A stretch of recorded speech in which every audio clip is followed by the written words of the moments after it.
naissance, ou si vous voulez, si un pasteur veut amener une église à la nouvelle naissance, qu'est-ce qu'il doit faire? Il faut déraciner l'arbre du péché de la vie des enfants de Dieu, et le péché prendra fin dans leur vie. Maintenant, quelle attitude devons-nous avoir à l'égard du péché?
Être encore debout maintenant et être rassemblé comme ceci, c'est une grâce qui vient de l'Éternel.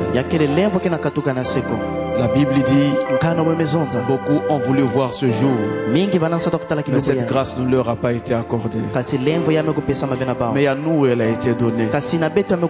Et cette grâce est si importante parce qu'elle nous donne encore l'occasion de nous parfaire devant toi en étant encore en vie sur cette terre.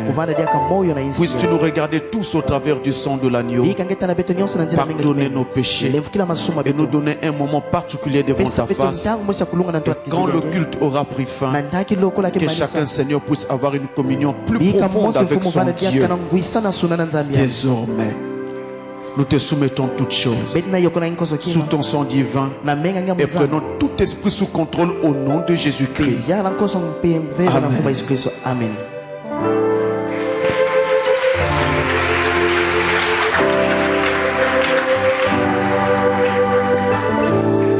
Je vous salue tous au nom du Seigneur Jésus-Christ. Maintenant nous allons nous lever pour lire la parole de Dieu. Je vais essayer de ne pas vous garder longtemps. Nous avons eu un mariage hier.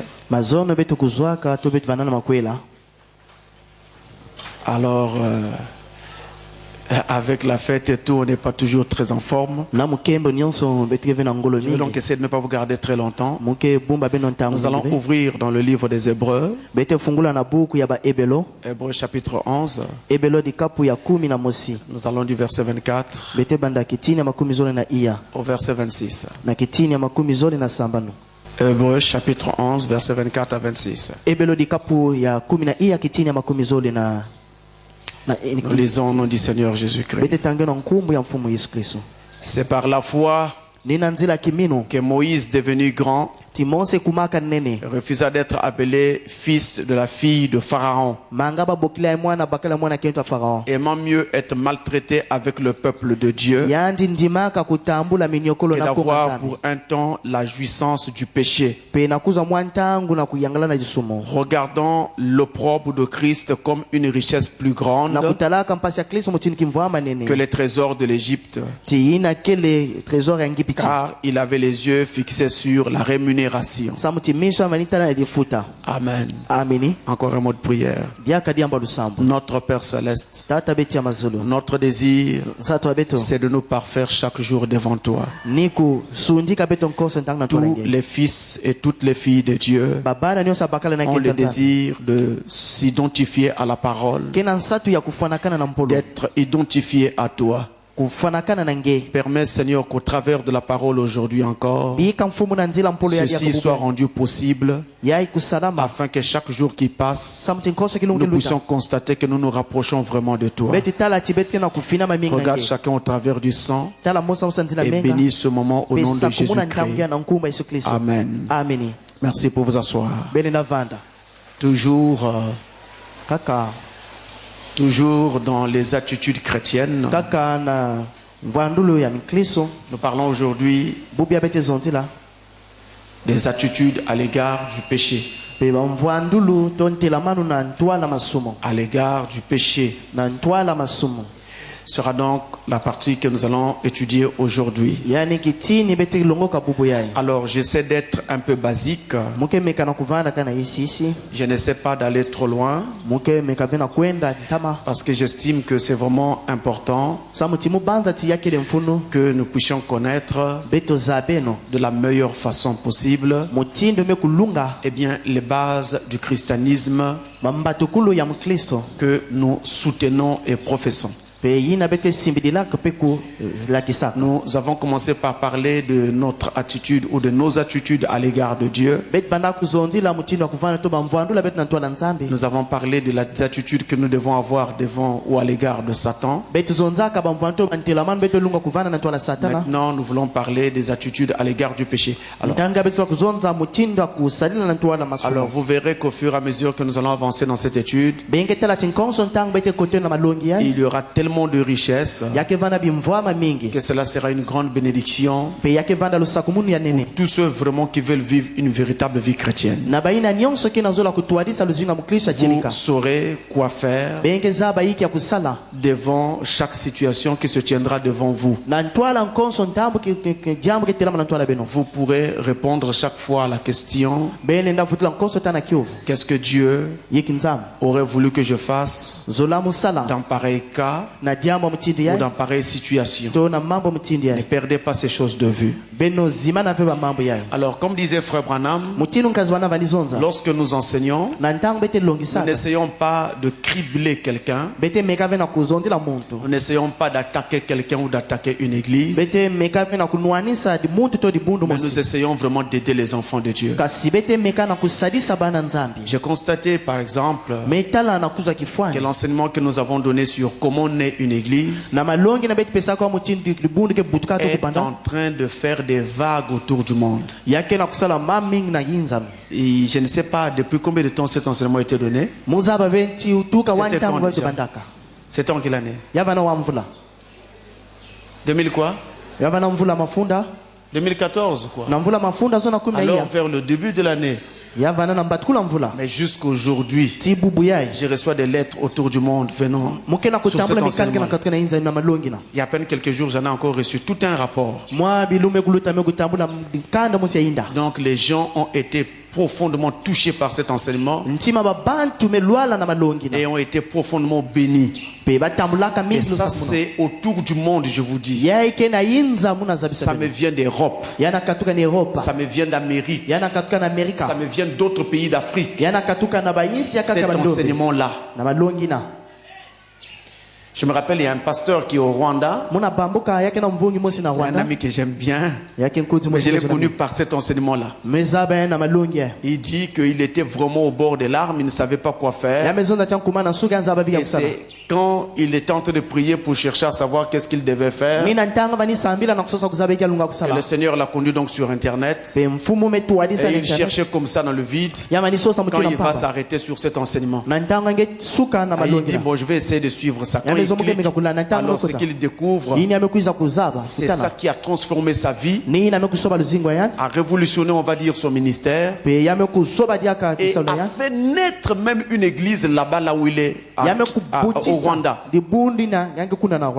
J'ai vraiment béni Dieu pour cela. Alors c'est pour dire que nous n'essayons pas d'attaquer quelqu'un, mais nous essayons simplement de faire en sorte que ce que les gens ne savaient pas, qu'ils le sachent, et nous essayons de l'amener avec autant de détails possibles. Nous ne faisons pas la lutte avec quelqu'un. Nous ne faisons pas de comparaison. Nous voulons être nous-mêmes. Marchons calmement, humblement, au rythme que le Seigneur nous donne. S'il y en a qui sont beaucoup plus bénis que nous, que notre Dieu soit loué. Notre jour et notre tour aussi arrivera. C'est comme ça qu'on marche dans cette humilité, sans autre. Amen. C'est dans cet esprit-là que je viens toujours enseigner, je vous le dis. Rien d'autre. De toute façon, quand nous serons de l'autre côté, vous vous en rendrez compte. Alors, maintenant que nous parlons de notre attitude à l'égard du péché, je voudrais dire tout de suite que nous ne saurons vraiment pas quelle attitude avoir à l'égard du péché si pour commencer nous n'avons pas une bonne vision de ce que le péché est vraiment. On entend souvent parler du péché et tous les chrétiens parlent de fuir le péché, mais et pourtant nous ne savons pas toujours exactement bien ce que c'est vraiment. Alors je voudrais ici commencer par montrer d'abord ce que c'est. Ensuite vous montrez brièvement quelle est l'attitude que nous devons avoir à l'égard du péché selon la Bible. Alors nous commençons par le passage que voici. 1 Jean chapitre 3, le verset 4. Ce passage nous dit, je vais le prendre à l'écran avec vous. 1 Jean chapitre 3 verset 4, il est dit ici: quiconque pêche transgresse la loi, et le péché est la transgression de la loi. Voilà la définition biblique du péché. C'est la transgression de la loi. Quand la loi est transgressée, on dit qu'il y a péché. Aucun péché a été commis. La loi de Dieu, c'est sa parole. Ne confondez pas. La loi de Dieu est les lois de Dieu. Ici, nous avons la loi de Dieu. C'est la Bible, la parole. Et dans cette loi, nous avons, on va dire, des sous-lois. Donc nous avons des lois là-dedans qui doivent donc être respectées. Mais quand nous rassemblons toutes ces lois, ça nous donne ce livre sacré que nous appelons la loi de Dieu. Et aux yeux de Dieu, lorsque nous avons transgressé une seule loi, alors c'est comme si nous avons transgressé toute la loi. Vous comprenez? Et quand nous parlons des lois de Dieu, il ne s'agit pas simplement des 10 commandements. Il s'agit de tout ce que nous trouvons comme ordonnance et recommandations divines de l'Ancien au Nouveau Testament. Et toutes ces choses forment donc les lois de Dieu regroupées dans ce livre. Et justement, puisque nous parlons de la loi, eh bien, selon la Bible, dans Romains 4, verset 15, là où il n'y a point de loi, il n'y a point non plus de transgression. Donc si la loi n'est pas, on ne pourra pas parler de transgression. Parce qu'on parle de transgression lorsque justement il y a une loi qui a été transgressée, brisée. Et la Bible explique encore dans Romains 5, verset 13, que le péché n'est donc pas imputé quand il n'y a pas de loi. Le péché n'est pas imputé. Autrement dit, on ne peut parler du péché que là où il y a une loi qui dit et qui ordonne, qui montre ou qui demande ce qui doit être fait, et nous ne le suivons pas, c'est alors qu'on va parler de péché. Donc le péché, c'est toute désobéissance à la volonté révélée de Dieu. C'est ça qu'on appelle le péché. Toute désobéissance à la volonté révélée de Dieu. Voilà le péché. Il ne s'agit donc pas simplement de ce que nous avons dans la Bible. Il s'agit aussi de ce que nous avons dans le prophète. Toute la volonté révélée de Dieu. Quand nous enfreignons une seule de ces volontés, eh bien il y a donc transgression de la loi de Dieu. Maintenant, il y a différents types de péchés. Attention, quand je parle de différents types de péchés, je ne parle pas du vol. Je ne parle pas de tout ce que vous savez comme péché. De tous les actes que les gens appellent à tort péché. Parce que c'est justement à tort que ces choses sont appelées péchés. Mais ici, je parle des groupes de péchés. Il y a, selon la Bible, selon la parole de Dieu, de l'Ancien au Nouveau Testament, et même jusqu'au message du temps de la fin, ce qu'on appelle les péchés d'omission et les péchés de commission ou de transgression. Deux types ou deux catégories. Les péchés d'omission, ce sont les péchés que nous faisons par négligence de ce que la loi ordonne. Juste la négligence. Et ça représente un péché. Tel que nous sommes là, chacun peut dire non, je suis sans péché. Vous avez peut-être raison. Parce qu'à votre conscience, vous n'avez pas commis un quelconque péché de ce que les gens appellent couramment et à tort péché. Mais savez-vous que si vous aviez un rendez-vous de prière avec Dieu, vous aviez dit à 4 heures du matin, je dois me lever et je dois prier. 4 heures du matin arrive. Vous ne l'avez pas fait. Par fatigue, sommeil, ou on ne sait pas quoi. Et vous avez continué votre sommeil. Vous avez péché. Parce que vous avez brillé par de négligence, par la négligence. Donc vous ne devriez pas. Ce qui est promis à Dieu doit être accompli. Juste un simple rendez-vous de prière. Vous avez organisé votre vie autour de la prière en disant, moi, ces heures-ci, ce sont mes heures de prière. À telle heure et telle heure, je dois être en prière. Et là, je dois être en prière. Je dois lire la Bible. Maintenant, il arrive que pour une raison ou une autre, que vous ne le fassiez pas, que vous ne le fassiez plus. C'est une négligence. Et donc, il y a des choses comme ça que nous faisons qui en fait sont des négligences.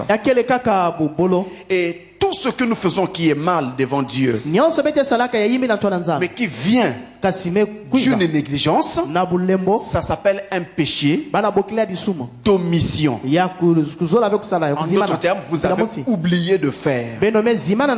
Vous avez omis de faire. Oublié de faire. C'est pourquoi ces péchés sont appelés des péchés d'omission.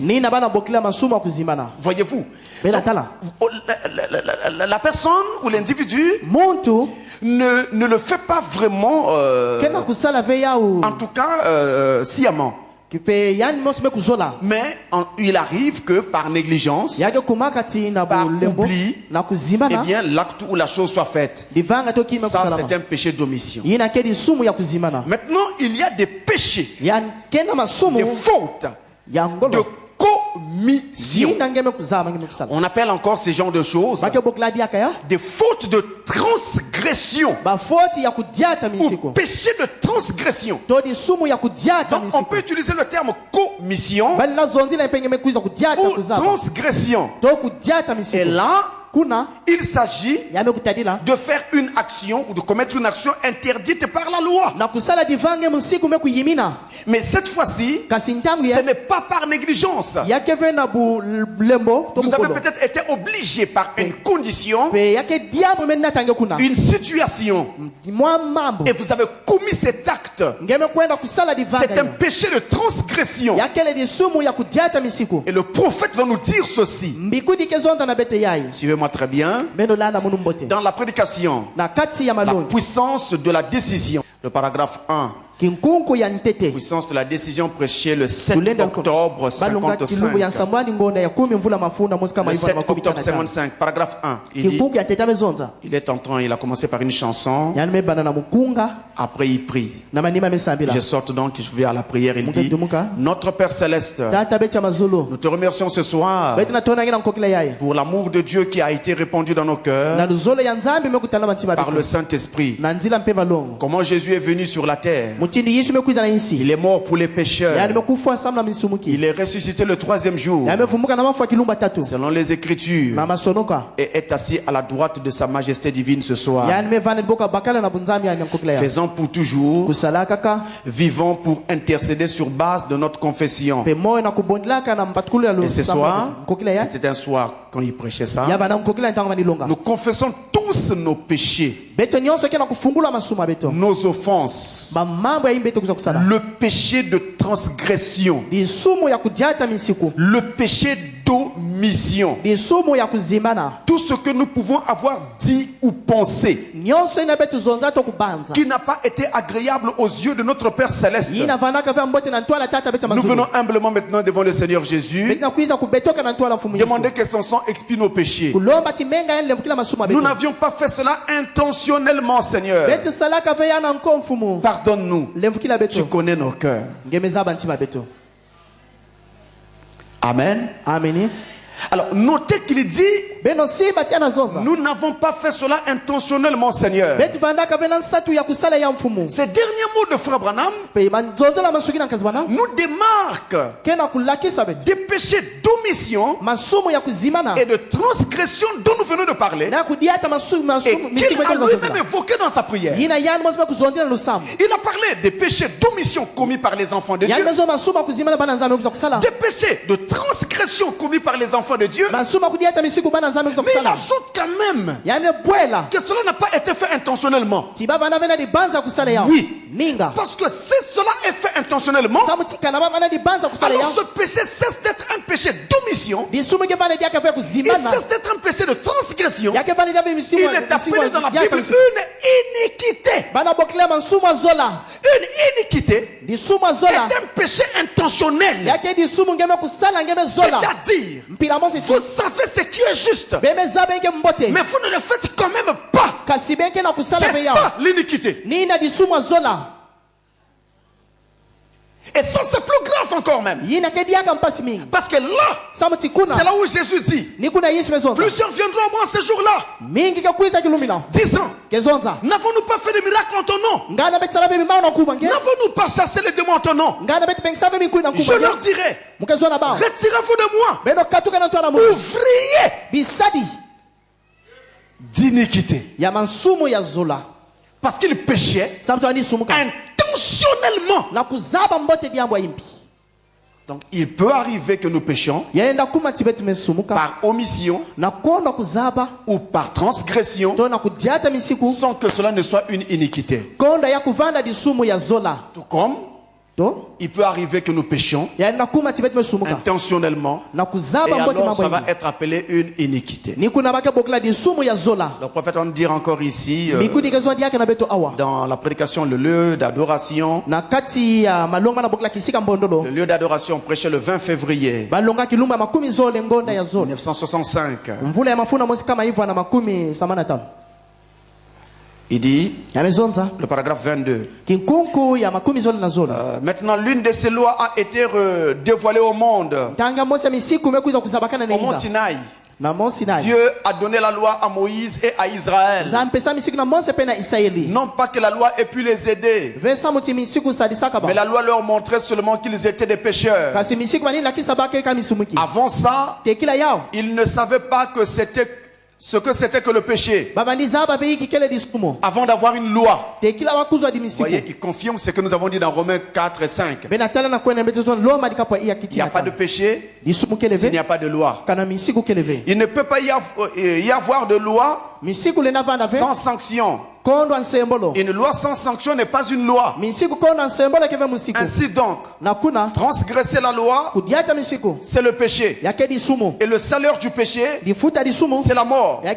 Ainsi donc, avant que Dieu leur ait donné une loi, aucune transgression ne leur était imputée. S'il n'y a pas une loi ici qui dit qu'on n'a pas le droit de rouler à plus de 20 000 à l'heure, alors vous pouvez rouler à plus de 20 000 à l'heure. Mais quand il y a une loi qui l'interdit, alors il y a une loi et une peine pour la sanctionner. Il dit très bien tout ce que nous venons de dire. Maintenant, dans la terminologie biblique, il y a plusieurs mots qui ont été utilisés dans les traductions bibliques pour parler du péché. Je ne vais pas vous en prendre plusieurs parce que nous ne sommes pas un cours de langue, mais je vais vous prendre les principaux mots qui ont été utilisés dans l'Ancien et le Nouveau Testament. Eh bien, notez que l'Ancien Testament est écrit en hébreu et le Nouveau Testament en grec. Donc en hébreu, le mot péché est rendu par le mot. Je prends les principaux. Vous avez le mot het. H, E, T et accent circonflexe. Voilà le premier mot hébreu qui nous rend péché dans l'Ancien Testament. Nous avons un autre mot hébreu. C'est le mot H. Deux fois la lettre T. Ataat. Attendez, faut pas que je me trompe d'orthographe, la manière dont ils écrivent ça. Il y a aussi un apostrophe ici. Et vous avez AH à la fin. Ata. On dit parfois het ou rata. Pour parler du péché. Par contre, en grec, nous l'avons déjà vu une fois. C'est le mot amasia. Donc H-A-M-A-R-T-I-A. Pour parler donc du péché. Et ces deux mots, ou plutôt ces trois mots, ces deux mots hébreux et ce mot grec, eh bien, rendent le péché sous le sens que voici. Il veut dire, le péché voudra donc dire, par rapport à la signification de ces mots, un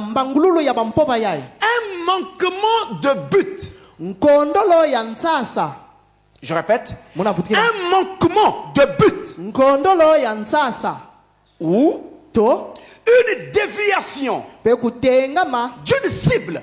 Et Frère Branham a aussi utilisé cette définition du péché en disant que le péché, c'est le fait de manquer le but.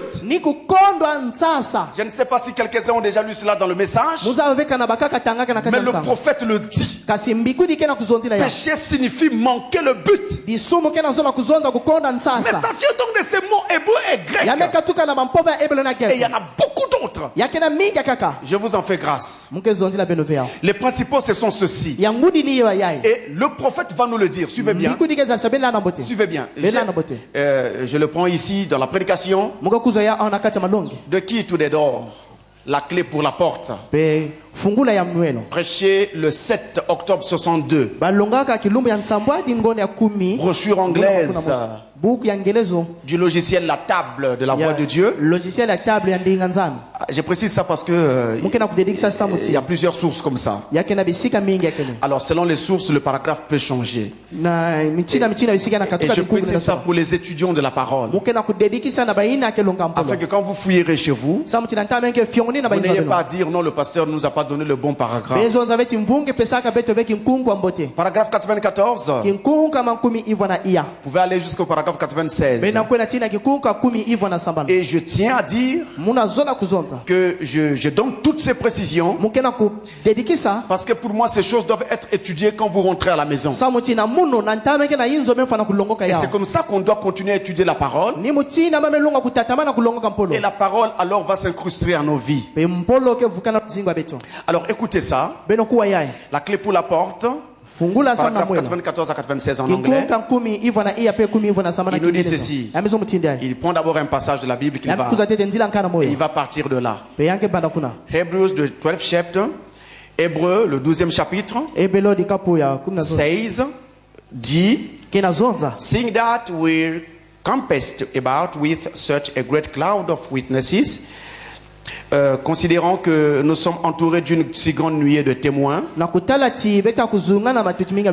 let us lay aside every weight, rejetons tout fardeau, and the unbelief that does so easily beset us, et le péché qui nous enveloppe si facilement. It says, sin. Il dit péché. With sin is unbelief. Le péché est l'incrédulité. Frère Branham nous amène là un autre mot bien connu qui traduit donc le péché. L'incrédulité. Le fait de ne pas croire. Si only one sin, that's unbelief. Vous voyez, juste un seul péché, c'est l'incrédulité. Suivez ça, paragraphe 95. And sin means to miss the mark.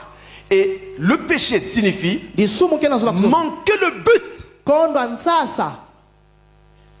Like you're shooting, you miss the mark, but adjust your gun. C'est comme lorsque vous êtes en train de tirer, vous manquez le but, vous ferez mieux d'ajuster votre fusil. Si vous voyez, because there's something wrong, parce que quelque chose ne va pas. You missed the mark. Vous avez manqué le but. Si, come back and try over. Revenez et essayez à nouveau. Voilà ce que le prophète, tu peux m'arrêter là. Il nous dit donc que le péché signifie manquer le but. Voilà le péché. Nonobstant le fait que ça veut dire l'incrédulité, mais ça veut aussi dire manquer le but. Alors en prenant le péché comme étant l'incrédulité, eh bien comprenons tous que le péché est donc comme un arbre qui porte des fruits. Et tous les fruits sont donc les attributs du péché.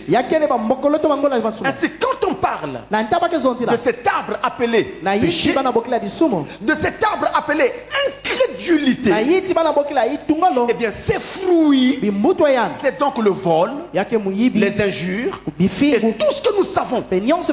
C'est ça que nous appelons souvent péché. Mais j'étais en train de dire que nous appelons ces choses péché à tort. Parce que ce n'est pas ça le péché. Ça, ce sont les fruits du péché. Le péché lui-même, c'est cet arbre de l'incrédulité qui est dans nos cœurs et qui produit de tels fruits. Alors, si nous enlevons les fruits à la saison prochaine, eh bien les mêmes fruits ressurgiront.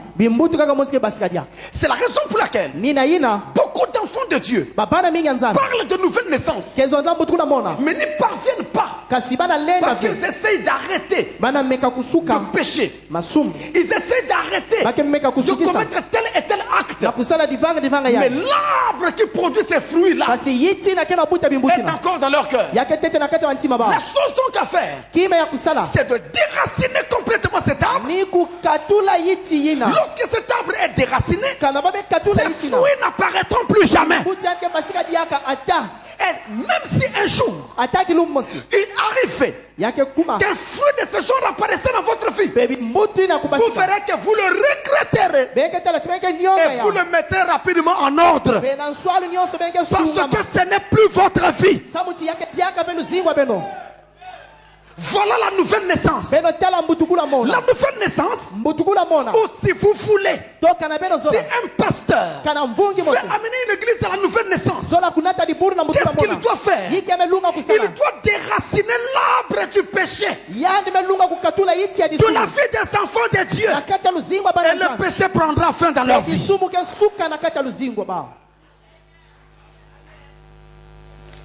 Voilà donc ce que c'est que le péché. De façon simple et de façon ramassée. Maintenant, quelle attitude devons-nous avoir à l'égard du péché? Ici, je voudrais corriger une erreur que nous commettons un peu trop tous dans ce message. Et je parle en particulier des prédicateurs que nous sommes. Je sais qu'il y a ce qu'on appelle la grâce. Et je sais que nous sommes sauvés par grâce. Je crois que le salut est une prédestination.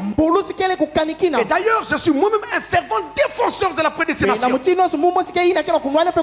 j'enseigne fortement sur la grâce. Mais ce n'est pas pour autant que nous devons penser ou être amenés à penser que nous avons le droit de faire tout et n'importe quoi parce que nous sommes prédestinés. Nous n'avons pas ce droit-là. La prédestination de nos vies, en la découvrant, elle doit nous amener du monde à Christ. Et elle ne doit pas nous renvoyer dans le monde. Parce que celui qui est prédestiné est prédestiné pour la vie éternelle. Il n'est pas prédestiné pour la vie mondaine. Ainsi la prédestination qui ramènerait quelqu'un dans le monde n'est pas une prédestination. C'est que vous n'étiez pas fait pour la vie éternelle. Alors qu'est-ce que nous devons dire aux enfants de Dieu? Et que je vous dis à vous maintenant, et à tous ceux qui nous suivent au travers du monde entier, c'est ceci. Et je voudrais que ceci soit gravé dans les cœurs et les esprits de tout le monde. Peu importe le niveau où nous nous trouvons tous. Parce que chacun a un niveau spirituel. Mais écoutez ceci. C'est pour tout le monde. Peu importe votre niveau spirituel. Et peu importe qui vous êtes. Que vous soyez pasteur, diacre, administrateur ou simple laïc. Ceci nous concerne tous. Frère Branham dit dans l'exposé des 7 âges de l'église, donc les 7 âges de l'église, à la page 213, exposé des 7 âges de l'église, page 213. Si vous avez le livre, c'est le dernier paragraphe de cette page. Et je voudrais que tous les élus fassent bien attention à ceci. Or, les œuvres ne peuvent pas remplacer la foi en Dieu pour notre salut. Mais les œuvres manifesteront la foi que nous avons déjà placée en lui. Les bonnes œuvres ne peuvent pas vous sauver. Moi je dis amen. Les œuvres ne sauvent pas. Mais elles proviendront d'une vie sauvée. On dit aussi amen. Je reprends cette partie. Les bonnes œuvres ne peuvent pas vous sauver. Mais elles proviendront d'une vie sauvée. Comme fruit pour le Seigneur. Je crois dans les bonnes œuvres. Ça c'est le prophète. Je crois dans les bonnes œuvres. Les élus doivent dire amen. Même si un homme n'est pas sauvé, il doit faire de bonnes œuvres. Il doit faire de son mieux. Est-ce que vous entendez ça, mes amis? Je reprends. Je crois dans les bonnes œuvres. Même si un homme n'est pas sauvé, il doit faire de bonnes œuvres. Il doit faire de son mieux. Ce qui est horrible aux yeux de Dieu, c'est que les hommes fassent des œuvres mauvaises pour ensuite dire qu'ils accomplissent la volonté du Seigneur. C'est ce que faisaient les évêques, les papes et la hiérarchie de Rome. À l'époque dans l'histoire, il parle d'une histoire. Ils commettaient des meurtres, des mutilations et toutes sortes de mauvaises choses au nom du Seigneur.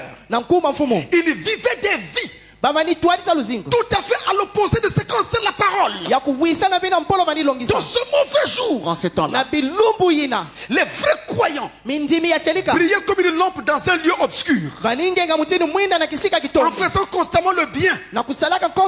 En effet, ils répondaient à la malédiction par la bénédiction. Et ils agissaient selon la vérité pour honorer Dieu. Même si beaucoup d'entre eux l'ont payé de leur vie. Donc la Bible dit: bénissez, ne maudissez pas. Si on vous injurie, ne rendez pas. Si on vous frappe sur la joue gauche, tendez aussi l'autre joue. En d'autres termes, ne réagissez pas. Ne vous défendez pas vous-même. N'essayez pas de montrer que vous avez raison. N'essayez pas de montrer que c'est vous. Humiliez-vous. Que vous ayez raison ou que vous ayez tort, attendez-vous à Dieu. Si vous avez tort, en vous humiliant, reconnaissez votre tort devant Dieu et appelez son aide. Il vous relèvera. Si vous avez raison, humiliez-vous. Remettez votre sort à Dieu. Il vous défendra. Voilà ce qu'il faut faire. Mais je reviens un peu plus haut. Le prophète dit: je crois dans les bonnes œuvres. Je crois dans les bonnes œuvres. Même si quelqu'un n'est pas encore sauvé, le prophète de l'âge dit: il doit pratiquer des bonnes œuvres. Il ajoute: il doit faire de son mieux. Oui. Justement, mes amis, l'adage ne dit-il pas que c'est en forgeron qu'on devient forgeron? Et parfois même quand on n'a pas appétit, c'est en mangeant que l'appétit peut aussi venir. Autrement dit, plus vous agirez comme quelqu'un qui est sauvé, et bien plus vous vous rapprocherez du salut, et le salut finira par s'établir dans votre vie. plus vous agirez droitement, plus vous vous rapprocherez de Dieu. Mais n'allez pas faire une chose en disant, ah, je n'ai pas encore la force, hein. Dieu lui-même sait, il prendra soin. Non, l'attitude n'est pas la bonne. C'est Dieu qui sauve les gens. Je suis d'accord. Mais pour que quelqu'un soit sauvé, nous avons besoin de solliciter sa conscience.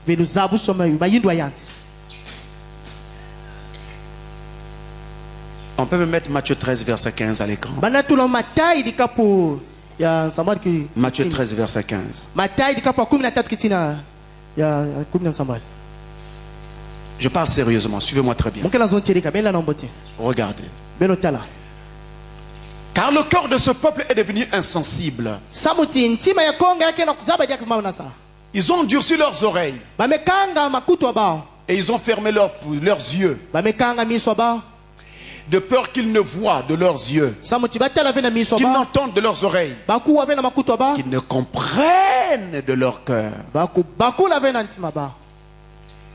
qu'ils ne se convertissent et que je ne les guérisse. Entendez, guérison spirituelle, le salut. Entendre des oreilles, comprendre du cœur, ça amène la conversion. On ne peut pas arriver à la conversion si le cœur ne comprend pas la volonté de Dieu. Mais cette volonté est d'abord enseignée. Et vous écoutez de vos oreilles. Maintenant, quand vous écoutez, si au-delà de l'écoute, vous pouvez entendre. Vous n'écoutez pas seulement, mais vous entendez aussi. Alors le cœur comprendra. Et la décision va jaillir au plus profond de vous. Alors Jésus sera obligé de sauver. Entendre du cœur signifie discerner ce qui est dit. Discerner. Regardez. Vous êtes sur la voie publique. Les voitures passent dans tous les sens. Vous êtes sur la voie. Et pendant que les voitures passent, les chauffeurs vous aperçoivent et ils essaient de vous dévier. Maintenant, vous-même, vous savez que vous êtes en train de perturber la circulation. Parce que les chauffeurs font tout pour vous dévier. Alors votre conscience doit vous dire que vous n'êtes pas au bon endroit. Votre conscience doit vous dire qu'il y aura un chauffeur qui va manquer de vous dévier et qui va vous prendre.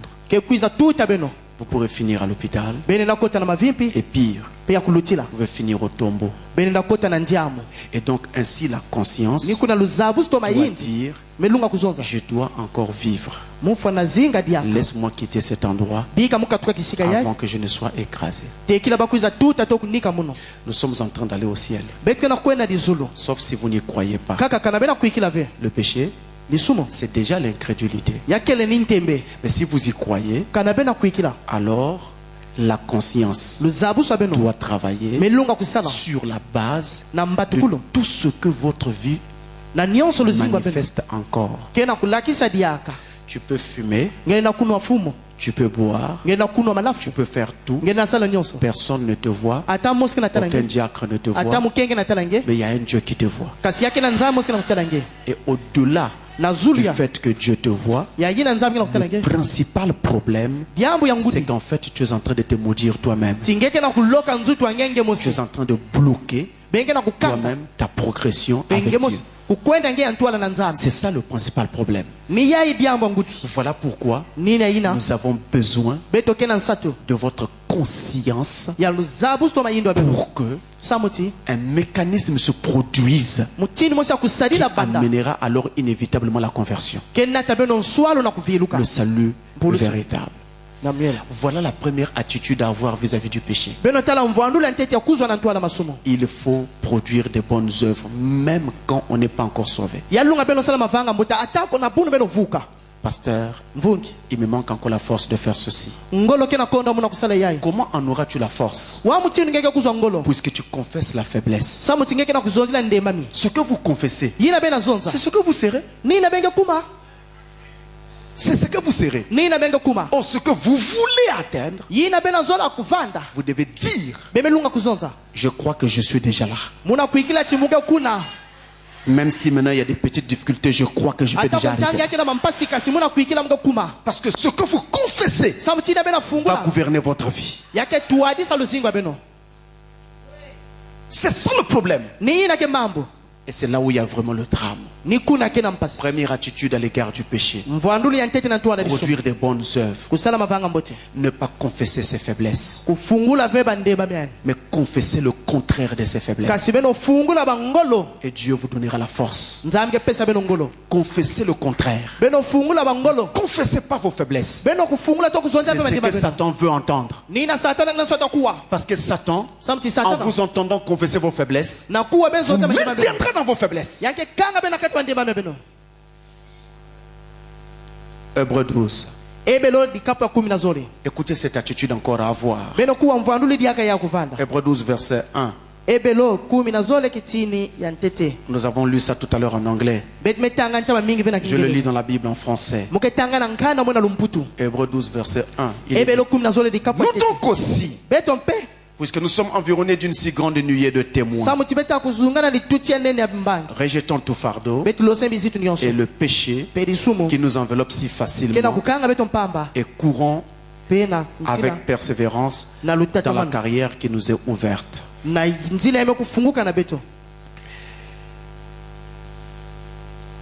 Ici, la Bible nous exige, nous conseille une autre attitude.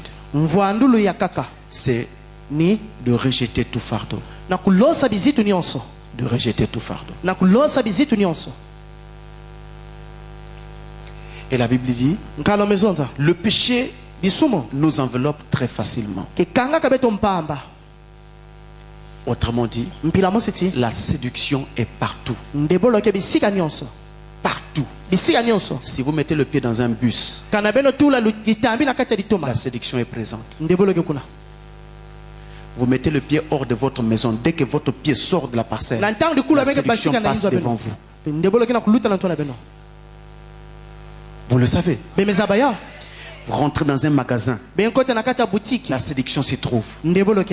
Vous aurez la tentation d'acheter des produits qui ne vous conviennent pas et qui ne conviennent pas à la foi chrétienne. Vous allez acheter des pommades contenant de l'hydroquinone pour changer la couleur de votre peau afin d'être plus belle, plus belle. C'est un péché. C'est une séduction qui vous attire là. Mais la séduction est tellement partout que même là, une fois dans un magasin, vous venez pour acheter ceci. Voilà, vous achetez maintenant tout le magasin. C'est pas aussi une bonne attitude. Parce qu'un chrétien doit savoir gérer ses finances. Il ne doit pas être quelqu'un qui gaspille. C'est mauvais devant Dieu. Le gaspillage est mauvais. Jésus multiplia les pains et les poissons. Les gens mangèrent. Il resta juste des morceaux. Au lieu de jeter parce qu'il marchait, il continuait. Il dit à ses disciples, ramassez tout ce qui reste. Mettez dans un panier. Pourquoi? Pour enseigner aux chrétiens du monde entier que jeter de la nourriture c'est un péché. Le gaspillage est un péché. Gardez, mettez au froid, ça pourra servir un autre jour. Ou donner à quelqu'un d'autre qui n'en a pas eu. On ne jette pas de la nourriture. Alors qu'il y a des gens qui en cherchent. Parce que pour vous ce n'est pas facile, ce n'est pas difficile d'avoir à manger. Tout ce qui reste on jette. Et en général, si vous prenez tout ce qui est jeté et vous évaluez, vous faites peser, ça fait des kilos de nourriture que nous jetons. Et de la même façon, la monnaie que nous dépensons un peu de façon inconsidérée considéré. C'est un péché.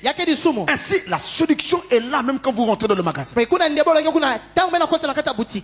magasin, il y a encore séduction d'une autre façon. Vous donnez un billet, vous avez acheté quelque chose, on vous rend la monnaie, mais on vous la rend en trop.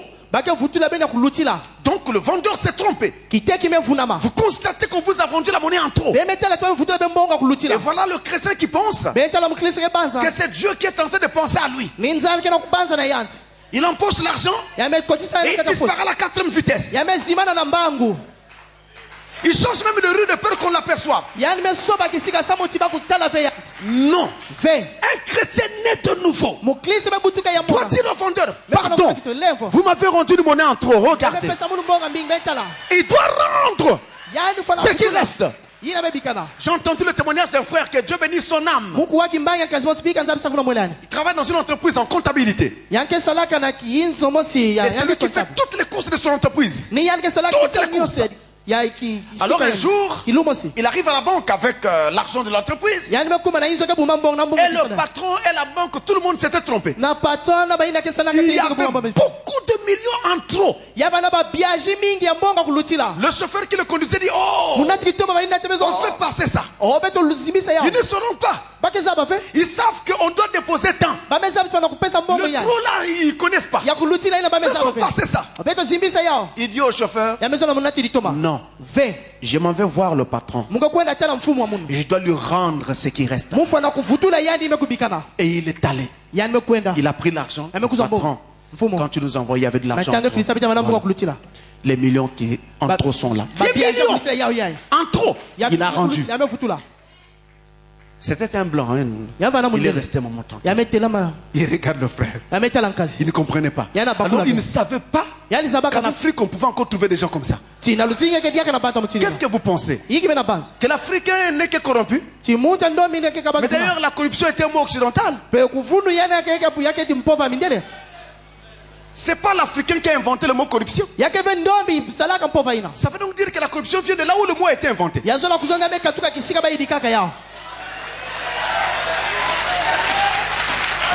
Et vous savez quoi? Ce frère a déposé sa démission. Après un moment, il a déposé sa démission parce qu'il pensait qu'il voulait changer. Quand le patron voit ça, il tremble. Il dit non, pas question. Je ne peux pas accepter ça. Pourquoi un patron refuse une démission à l'heure de la crise comme maintenant? Pourquoi? Parce qu'il sait qu'il ne trouvera peut-être pas facilement quelqu'un comme lui.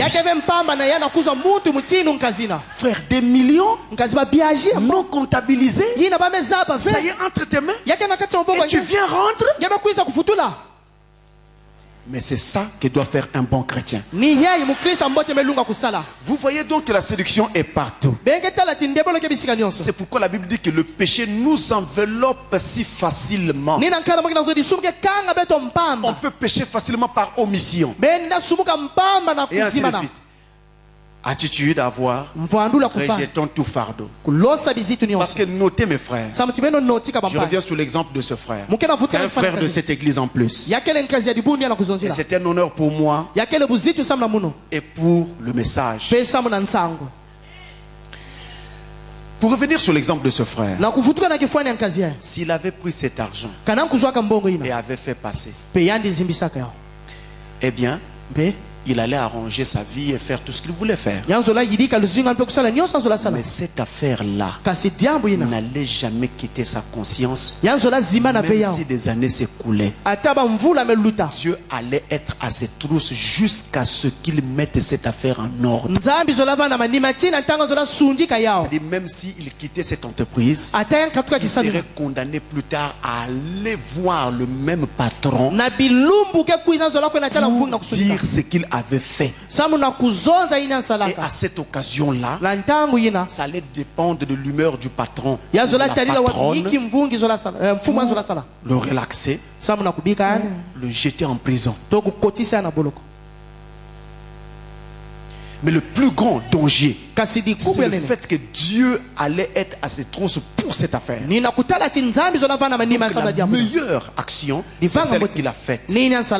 Et d'ailleurs, quand vous avez fait comme ça, Dieu finit par se souvenir de vous à sa façon. Lui-même, il pense à vous à sa façon. Ça ne se fait peut-être pas le même jour ou le lendemain. Ça peut même prendre 2-3 ans. Mais quand Dieu ouvre la porte, vous n'arrivez plus à vous rendre compte que c'est parce qu'autrefois vous avez su prendre la bonne décision et Dieu s'est souvenu de vous. Mais par contre, si cela n'a pas été fait correctement, Dieu est à vos trousses. Tenez, au Branham Tabernacle, Frère Branham faisait une ligne de prière. Et voilà arrive quelqu'un malade. Branham regarde sa vie et dit, mon frère, il y a quelque chose qui ne va pas avec vous. Vous êtes malade. Il dit oui, frère Branham, j'ai tout fait. Je suis allé dans les grandes cliniques de ce pays. On n'a pas pu m'aider. Vous voyez, si la médecine aux États-Unis n'arrive pas, alors je ne sais plus. Et alors, frère Branham dit, c'est vrai. Les médecins n'ont pas pu vous aider parce que votre maladie n'est pas que physique. Il y a un problème qui a fait que vous soyez malade. Il dit, je vous vois. Il y a tant d'années, vous étiez membre de telle église dans le nom de l'église. Il dit, dans cette église, vous étiez trésorier. Et tout le temps, vous faisiez passer l'argent de l'église. Tu prenais l'argent. Et personne ne le savait. Et frère Branham, c'est vrai. Et c'est pour ça que tu es malade. Depuis ce temps-là, Dieu était à tes trousses. Vous entendez ça? Vous entendez ça? C'est pourquoi ne nous amusons pas. Vous êtes sur la voie publique. Quelqu'un vous chamaille sans raison. Et je constate que les gens aiment se chamailler. Je ne comprends pas pourquoi. Surtout ceux qui conduisent. Celui qui veut passer, l'autre arrive. On peut seulement dire pardon et puis on continue. Tu parles. Il doit te faire entendre tout ce qui est en lui. Quand c'est comme ça, vous qui conduisez, continuez votre chemin. Ne répondez pas. Parce que c'est souvent à de telles occasions que vous prenez des fardeaux. Il peut y avoir un problème dans la vie de cet homme-là et tu peux partager son malheur sans t'en rendre compte. Parce que quand il te chamaille, toi tu rentres dans son jeu. L'onction négative qui est sur lui se propage et vient aussi sur toi. Et tu ne te rends pas compte parce que quand la maladie va se manifester, ça ne se fera pas forcément le même jour. Ça peut prendre des semaines et des mois. Après, ça ne va pas. Vous tournez, c'est ça. C'est ça. J'ai entendu parler de quelqu'un. J'ai entendu parler. Je ne l'ai pas encore vu moi-même. Qui serait passé sur un plateau de télévision et aurait parlé en mal de Pasteur Francis. Et après, il est tombé malade. Les pieds ont commencé à pourrir. Et une femme qui la connaissait lui rend visite à l'hôpital. Voilà qu'il dit à cette femme, si je suis malade comme ça, moi-même je connais pourquoi. Voici ce qui s'est passé. J'ai parlé en mal d'un homme. C'est un homme de Dieu. Il a donné le nom. Il dit, je t'en prie, arrange-toi à le rencontrer pour que j'ai l'occasion de lui demander pardon. Et cette femme-là, ce sont ses enfants qui prient ici. Et donc, j'ai su ça par le canal des enfants de cette femme. Voilà. des choses qui se passent. Faites attention. La vie est difficile. Les gens, vous ne les connaissez pas. Faut jamais rentrer dans les jeux des gens. Se fâcher, se chamailler, parfois pour un rien. Et parfois, le problème est si simple qu'on peut l'arranger en parlant. Mais celui avec qui vous vous chamaillez, il ne sait pas que demain vous ayez encore besoin de lui. Or, en général, quand les gens se chamaillent, des distances naissent entre eux. Ce n'est pas avantageux. Quelle attitude avoir? Rejetons tout fardeau. Rejetons tout fardeau. Et avant de terminer, je vous dirai encore. La Bible parle de fuir l'impudicité. 1 Corinthiens 6, le verset 18. Fuir l'impudicité. Les histoires d'avoir des petits amis. Petit ami, petite amie. La Bible parle de fuir cela. Parce que l'impudicité, c'est la vie sexuelle que l'on mène avant le mariage. La Bible parle de fuir cela.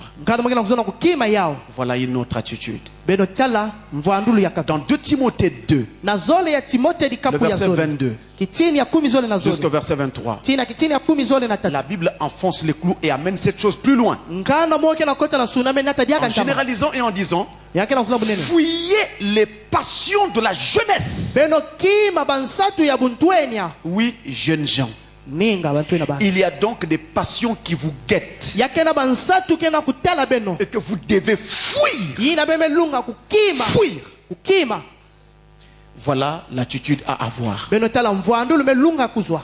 Tout ce que les jeunes gens font aujourd'hui, vous savez. Si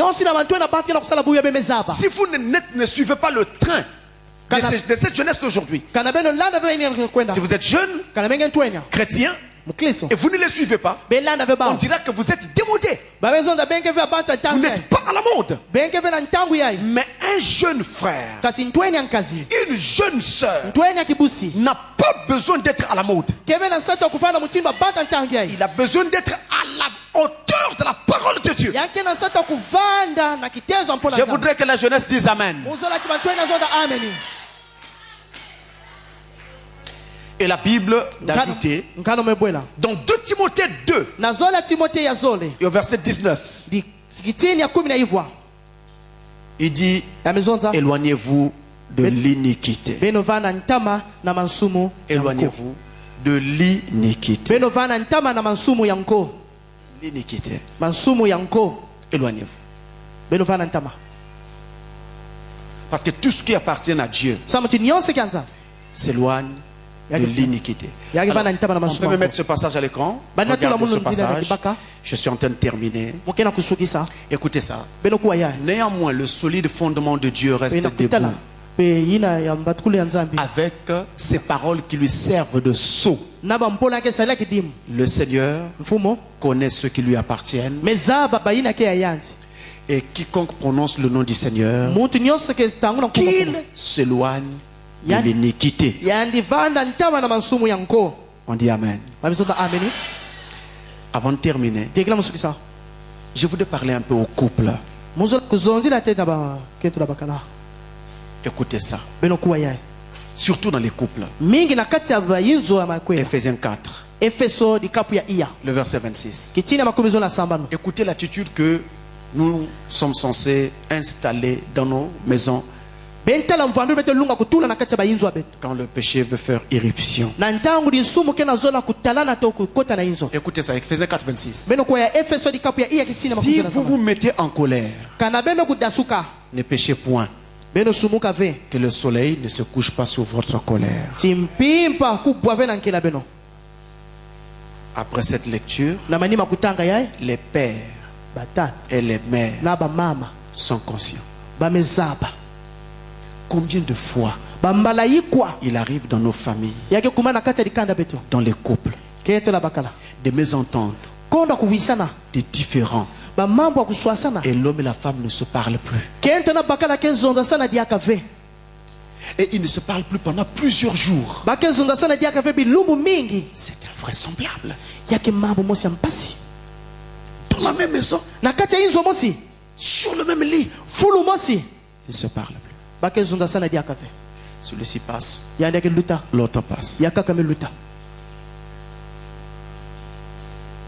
Et les seules occasions où ils doivent se parler, c'est quand ils parlent des devoirs.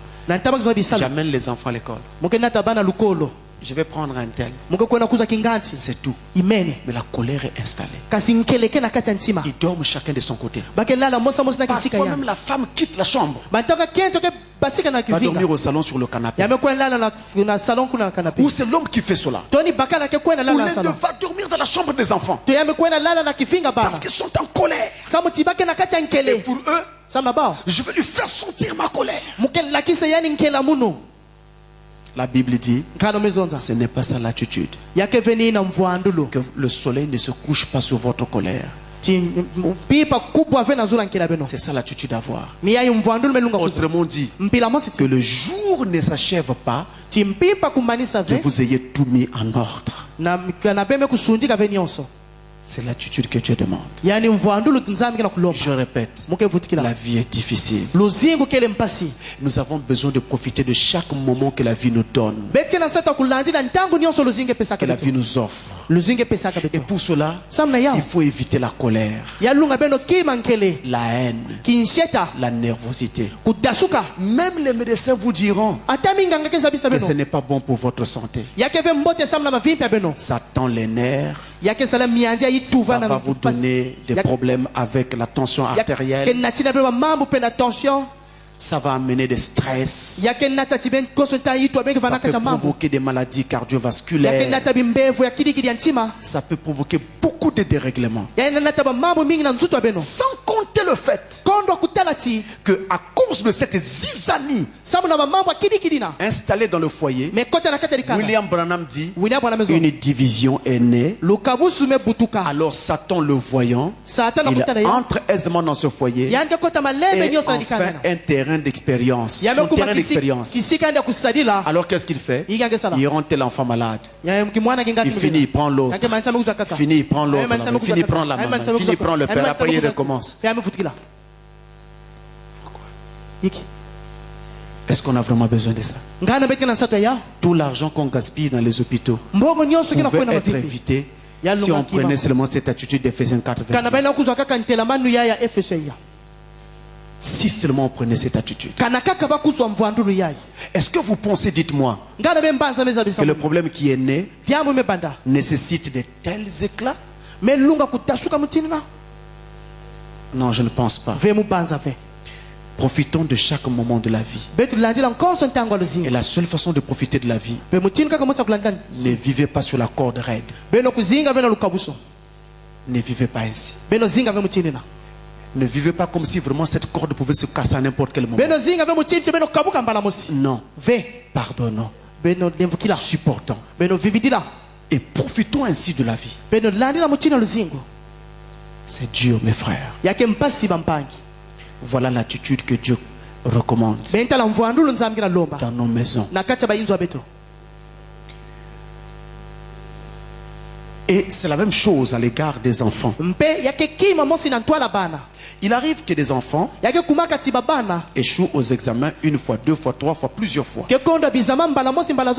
Mais si les parents seulement savaient que ce n'est pas toujours parce que les enfants sont idiots, mais c'est beaucoup plus parce que les enfants ont été mal pris par les parents.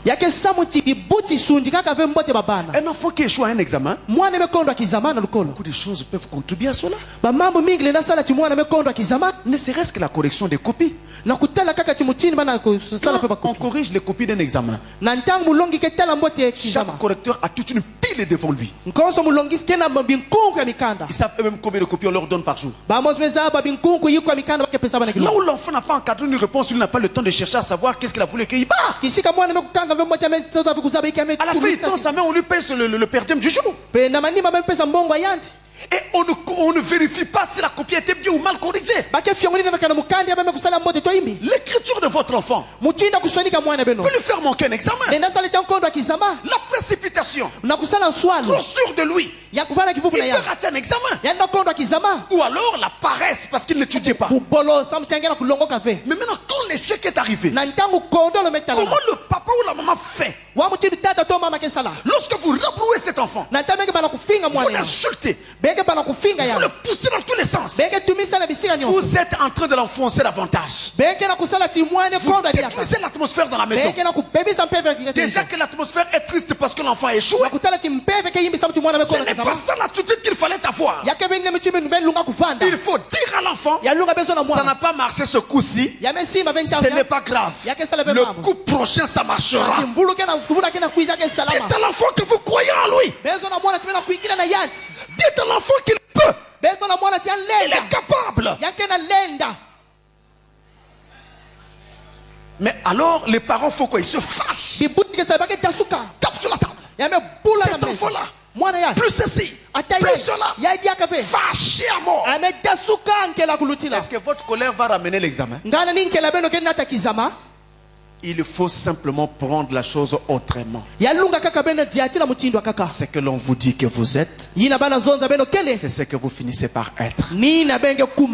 On a dit que vous êtes idiot. Vous allez être idiot. Vous finirez même par être un cancre. Donc voilà ce qu'il faut comprendre. Et la dernière attitude à vous dire, avoir vis-à-vis du péché, c'est la repentance. Lorsque le péché est commis. 2 Corinthiens 12, le verset 21. La repentance est la dernière attitude. Le forfait est déjà là. Le problème est déjà arrivé. Qu'est-ce qu'il faut faire? On se repent. On demande seulement pardon. On reconnaît son tort. Et on demande pardon. Que le Seigneur vous bénisse.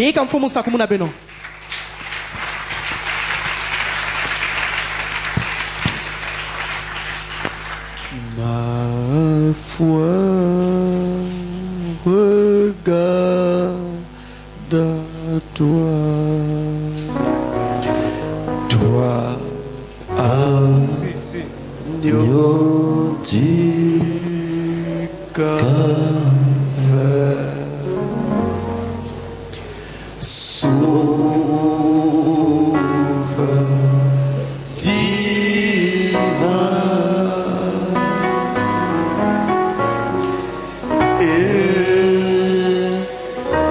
écoute-moi quand je prie. Ôte tous mes péchés.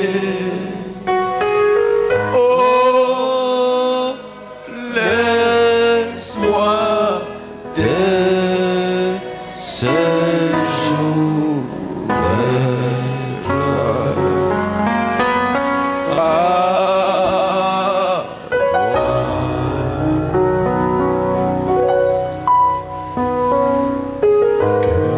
Pendant que vous remettez tous en prière, j'avais donné rendez-vous à quelqu'un pour prier pour elle. Alors, je demande au diacre Macdave de sortir avec cette personne et de me l'amener vers mon bureau, si possible.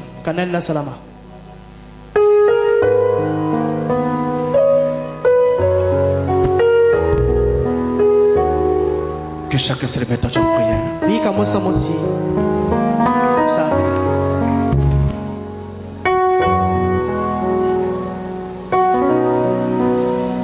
Chacun se remette en prière.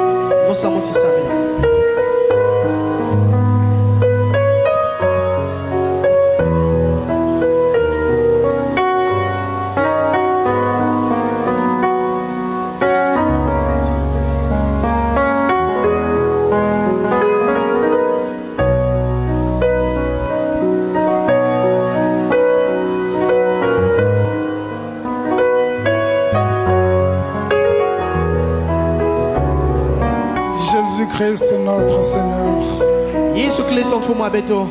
Tu as dit dans ta parole, aujourd'hui, si vous entendez sa voix, n'endurcissez pas vos cœurs. Et ce matin, d'une manière simple, tu as parlé au cœur de ton peuple. Seigneur Jésus, la parole ne peut pas venir sur terre et répartir à toi sans produire le pourquoi cela est envoyé. Alors s'il te plaît, cher Père Céleste, détruis, enlève l'arbre du péché dans nos cœurs et mets l'arbre de la vie, afin que ce ne soit plus nous qui vivons, mais que c'est Christ qui puisse vivre en nous. Seigneur, s'il te plaît, pardonne tes enfants, accepte chacun, bénis chacun et change la vie de chacun. Parce que tu as dit dans tes saintes écritures, tu ne mettras point dehors celui qui vient à toi. Tous, Seigneur, nous sommes coupables devant ta face. Nous implorons ton soutien. Nous implorons ta miséricorde. Et nous implorons la force du Saint-Esprit pour nous donner encore et encore la force de marcher. Merci pour ce message.